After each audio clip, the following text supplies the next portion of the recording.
Bonjour. Aujourd'hui, on va voir le nouveau business dans lequel je me lance. Je suis désolé pour la qualité de micro. C'est un casque un peu nul.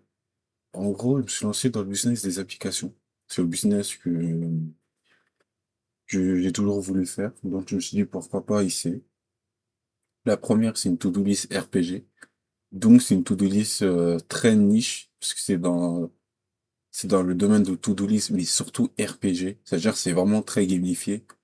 En gros, pour ceux qui connaissent pas le concept, c'est le concept de tout délice où en fait généralement il y a un système de niveau. Euh, ouais, voilà. Il y a un système de niveau, par exemple. Là, c'est un exemple et tout. Voilà. Et ça, c'est ce que j'ai fait. La deuxième application que j'ai fait, c'est une application très niche, encore plus nichée que celle-ci. C'est une application pour apprendre le piano. Où en gros, c'est pour ceux qui apprennent le piano sans partition.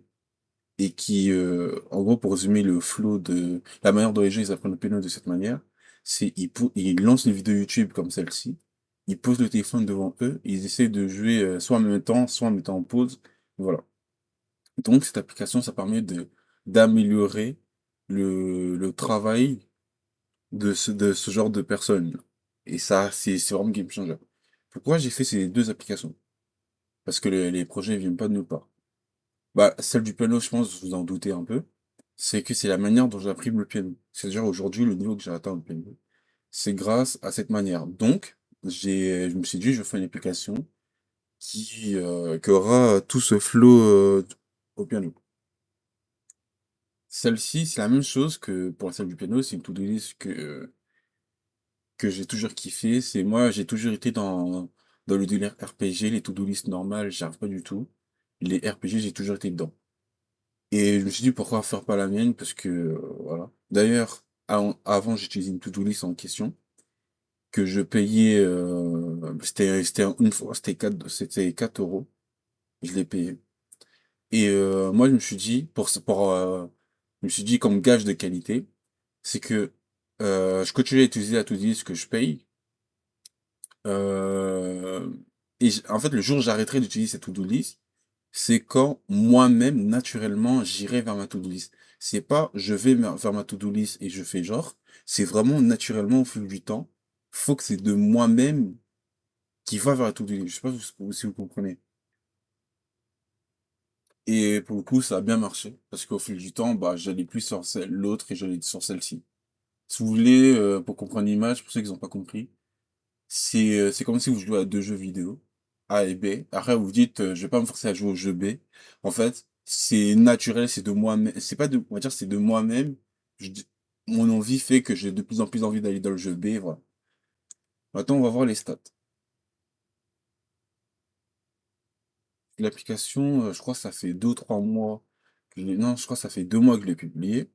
On peut voir que j'ai 8 téléchargements, 495 en impression, 82 personnes ont vu le produit et j'ai un taux de conversion de 2,68. Là, la première chose qu'on se dit, c'est essayer d'optimiser le taux de conversion. Alors qu'en vrai, la première chose à corriger, c'est l'impression qui est ridicule, c'est 495. C'est-à-dire qu'il n'y a que 495 à qui c'est affiché dans l'application. Faut augmenter ça, ensuite ça va augmenter.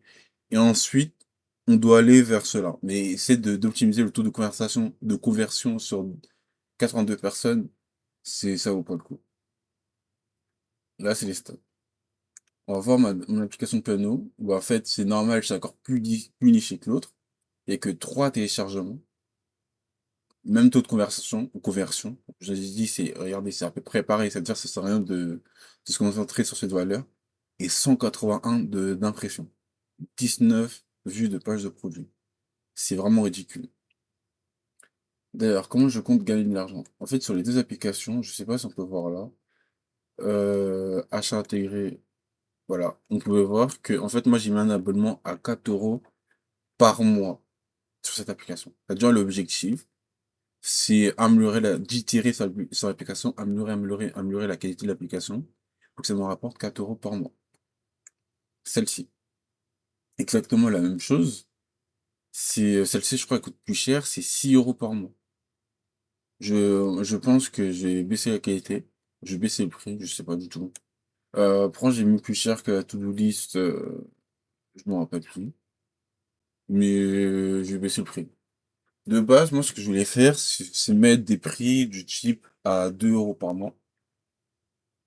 Des trucs comme ça, parce que moi, je me suis dit, si je me place, si je me mets à la place des gens, 2 euros, je paye tous les jours. 1 euro, je paye tous les jours. 2 euros, je paye tous les jours. 3 euros, on va dire, je paye tous les jours, mais je réfléchis un peu. 4 euros, je réfléchis. 5 euros, 5, 6 euros, je réfléchis vraiment. Donc là, je me dis, je vais essayer de baisser, comme ça, je vais tomber dans la zone où je réfléchis pas et je reprends l'abonnement. Après, le problème, c'est que là, je me base sur GPT. C'est que GPT me disait que si je mets un prix trop bas, à ce qui paraît, ce sera un gage de mauvais, pas de mauvaise qualité, mais en fait, on va dire l'application, il va perdre tout son sérieux. Donc les gens vont pas payer. Est-ce que c'est vrai ou pas, je sais pas. Je pense que je vais laisser ce genre de prix-là. Et si dans quelques mois, bah, en vrai, d'abord, il faut que des utilisateurs. Et si dans quelques mois, il y a personne qui paye l'application, qui prenne l'abonnement, bah, je vais corriger. Et pourquoi un abonnement et pas un one shot? Parce qu'un abonnement, pour moi, c'est plus rentable. Et en fait, si vous voulez, comment je réfléchis, c'est que moi, les applications, les deux, je vais continuer à les développer. Ça sera jamais fini. Ça sera en fait, comme je vais toujours les utiliser, les applications, parce que je continue à faire du paiement, donc je vais continuer. Et la to-do list, ça, c'est vraiment l'application, on va dire, limite, je vais utiliser toute ma vie parce que c'est une to-do list. Donc, on va dire, qu'il faut utiliser toute sa vie. Pour moi, c'est comme aller, bref. Bah, je vais tirer tous les jours. Donc, à chaque utilisation que je fais, je note quelque part et j'itère. J'améliore. Pour ça, je mets un abonnement, ce sera comme une sorte de salaire, voilà. Sinon, qu'est-ce que je peux dire d'autre? Bah, je pense que c'est tout. En ce moment, je suis en train de travailler sur encore deux autres applications. Un jeu et une application de cours. Et c'est tout. Et sinon, pour ceux qui veulent savoir comment trouver des idées d'application ou des idées de projet, bah, en fait, c'est simple, faut juste se faire plein de choses. Quand je dis faire plein de choses, c'est être curieux de tout. C'est en fait la curiosité. En fait, on se rend pas compte que c'est vraiment le truc le plus important et c'est la curiosité. Et en plus de l'agency, après ça, je l'ai entendu, je sais pas comment, on va dire de la discipline, pas de la discipline, mais se bouger le cul, on va dire. Se bouger. Parce que pourquoi? Parce qu'on peut être curieux et rien faire. Quand je dis curieux et rien faire, je vais aller à l'extrême, mais l'image, ça serait quelqu'un qui va à la bibliothèque, qui lit tous les livres de la bibliothèque, et c'est bon. En fait, lui peut se dire, c'est bon, moi j'ai fait l'exploit de lire tous les livres de la bibliothèque. Alors que le deuxième qui est curieux et qui se bouge, bah, il va lire tous les livres de la bibliothèque. Et en fait, non, même pas. Peut-être il va pas lire tous les livres de la bibliothèque. Il va lire une dizaine, une vingtaine, une trentaine, une cinquantaine. Mais en fait, à chaque fois, il va faire un truc. Il va relier le livre à l'environnement. Par exemple, moi, ce que j'ai fait, c'est que j'avais une to-do list. Elle me plaisait bien, je payais, au point où je l'ai payé. Mais il y avait des choses que je n'aimais pas. J'avais une vision, voilà. Donc, j'ai lancé ma to-do list. Une vision. Après, il y a des gens qui vont dire, il y en a plusieurs. Oui, c'est vrai qu'il y en a plusieurs. Mais en fait, ils en ont plusieurs qui n'auront pas la même vision. Par exemple, là, il y a des gens, ils peuvent aller copier complètement les fonctionnalités de ma to-do list. Ils n'auront pas la même vision que moi. C'est-à-dire, automatiquement, ça sera pas la même chose. Et c'est même pour ça, et c'est même là où, en fait, je vous dis que j'ai eu du mal à commencer sur YouTube. Parce qu'en fait, je me dis, à quoi ça sert de faire des vidéos? C'est déjà des gens qui l'ont fait. Bon, en fait, le truc qu'il faut se dire, c'est que la manière dont tu vas dire les choses, bah, ça va toucher des gens, alors que en fait, même s'il y a 10 fois, 20 fois, 30 fois la même vidéo, même 1000 fois la même vidéo, en fait, juste la manière dont tu vas dire les choses, ou juste le fait de répéter une nouvelle fois, fait que ça peut toucher du public, fait que ça peut marcher. Voilà. Bah, là, la vidéo, en fait, elle était courte, je pense que j'ai tout dit. Et ouais, c'est pas tout. En tout cas, c'est le business, on va dire dans le business des SaaS. À la prochaine, n'hésitez pas à commenter, je dis commander, à commenter, abonnez-vous. Et dites-moi si vous voulez que je fasse d'autres vidéos sur un sujet précis.